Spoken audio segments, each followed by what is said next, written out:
When it comes to your child's nutrition, one of the best references is Canada's Food Guide. Use it as a smart reference and stick to the tried and tested food groups it outlines.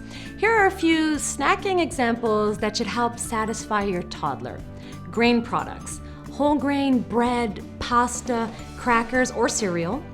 Fruit and veggies, applesauce or other fruit purees, fruit cups without added sugar, and fresh cut up fruits or vegetables with dip. Dairy, cheese, milk, and yogurt should help keep their bones growing strong. Proteins, meat, fish or poultry or tofu will do the trick, but also incorporate foods rich in DHA such as salmon or DHA-enriched eggs to help support your toddler's normal physical brain development. Keeping them well nourished with wholesome, nutrient-rich food is a lot easier than you think.